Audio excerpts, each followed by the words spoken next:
Hello everyone, your exams are coming up, I know. So today we're going to do a really quick, focused revision of the first chapter from your textbook, A Letter to God. My goal is to make sure you have all the key points absolutely fresh in your mind. So, here's what we're going to cover. First, a quick story at a glance to refresh your memory. Then we'll look at the plot step by step. After that, we'll discuss the core message and theme, which is super important for your answers. We'll also do a quick character analysis of Lencho, touch upon the irony in the story, and finally, I'll give you some tips on how to write your exam answers well. Ready? All right, let's start with Section 1, Story at a Glance. We'll just take about a minute here to get the core idea of the story back in our heads.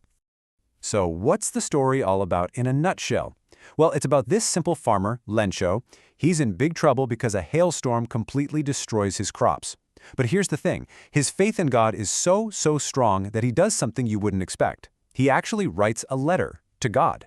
And in that letter, he asks for 100 pesos to get through this tough time. Okay, now that we have the basic idea, let's get into the details. Section 2, the plot unfolds. I want you to pay close attention to the sequence of events here. It's really helpful when you have to write your answers in the exam. So, the story starts with Lencho. He's a hardworking farmer, and he's looking at his beautiful cornfield. Everything is perfect. The only thing he needs now is a little bit of rain for a great harvest. He's very hopeful, just watching the sky. And then, things take a turn. The rain does come, but it turns into a terrible hailstorm. The hail just completely flattens his entire cornfield. Just like that, everything is gone. His only way to earn money for the whole year is destroyed. So, with nothing left, Lencho has only one hope, and that hope is in God. So what does he do? He decides to write a letter. He actually goes to the town, writes a letter explaining everything, and addresses it simply to God. In it, he asks for 100 pesos so he can plant new seeds and feed his family. Well, this letter gets to the post office. The postman sees it and, of course, starts laughing. A letter to God. He shows it to the postmaster. The postmaster also finds it amusing at first, but then he becomes serious. He's just so moved by Lencho's faith. He thinks, wow, what faith? I wish I had that kind of belief. And right then, he decides he can't let this man's faith be shattered. So the postmaster comes up with a plan. He decides to send Lencho some money himself. He gives part of his own salary, and he asks his employees to contribute as well, as an act of charity. But, altogether, they are only able to collect 70 pesos. It's a good amount, but it's not the full 100 pesos that Lencho asked for. Okay, so the next week, Lencho comes to check his mail. He gets the envelope with the money, and he's not surprised at all. See, his faith is so strong he expected God to reply. But then he counts the money, and he gets angry. Not sad, not disappointed, angry. Because in his mind, there's no way God would make a mistake or send less than what he asked for. Right away, Lencho writes another letter to God. He tells God, I only got 70 pesos. Please send me the rest, the other 30. But then he adds something very important. He says, please don't send it by mail this time. And why? Because he thinks the post office employees are a bunch of crooks and that they must have stolen the missing money. Okay, so that's the plot. Now that the story is clear in our minds, let's move to something very important for your exams, the core message and the themes. This is what you'll need for your long answers. So what's the number one theme of this story? It's faith. Simple as that. A strong belief. And in this story, it's all about Lencho's faith in God. It's so pure and so strong that it really drives the whole story forward. So, when you write about themes, here are the key points to mention. First, of course, is unquestioning faith in God. But there are also two main conflicts in the story. There's man versus nature, that's Lencho against the hailstorm, and then there's man versus man, which is Lencho's conflict with the post office employees, even though he doesn't realize it.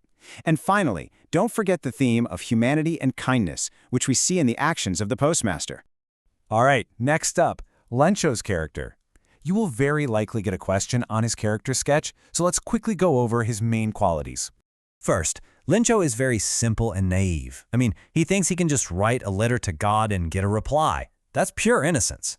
Second, he's extremely hardworking. The story even calls him an ox of a man. Third, his faith is absolutely unwavering. It never breaks. Even when he gets less money, he doesn't doubt God, he doubts the people in between. And that leads to the last point. He's so innocent that he can't imagine that people would help him. He can only imagine that they would steal from him. Okay, this next topic is a bit of a secret weapon for getting extra marks. It's the irony of the story. If you can explain this well, your answer will really stand out. So, first, what is irony? Simply put, irony is when the result of a situation is the total opposite of what you would expect. And it can be a bit funny or a bit sad. The end of this story is a perfect example of irony. Let's make it really simple. Here's the irony. What does Lencho believe? He believes the post office employees are a bunch of crooks and that they stole his money. But what is the reality? What actually happened? The post office employees were the kind people who gave him the money in the first place. See? The belief and the reality are complete opposites. That is the irony. And this is perfectly summed up in his second letter. He writes, "Don't send it to me through the mail because the post office employees are a bunch of crooks." This one line just says it all, doesn't it? The very people who helped him are being called thieves. It's a classic case of irony. And finally, let's talk about the most practical part, how to actually write your exam answers. Let's look at a simple structure you can use. So, for any long answer question about the theme or the character, just follow this simple three-step plan. Step 1 is your introduction. Just 1 or 2 sentences stating your main point. For example, the story highlights the theme of unwavering faith. Simple. Step 2 is the body. Here, you give 2 or 3 examples from the story to prove your point. You can talk about the first letter, his reaction to getting the money, things like that. And finally, step 3 is the conclusion. Just summarize what you've said and repeat your main point in a new way. It's a very neat and clean way to structure your answer. So, please remember this. What makes a good answer? 3 things. Clarity. Be very clear in what you're saying. Evidence from the text. Always back up your points with examples from the story. And a logical structure, like the one we just discussed.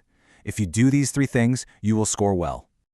And that's it for our quick revision. I really hope this session was helpful for you. I wish you all the very best for your exams. Just stay calm and write clearly. I'll leave you with one last question to think about.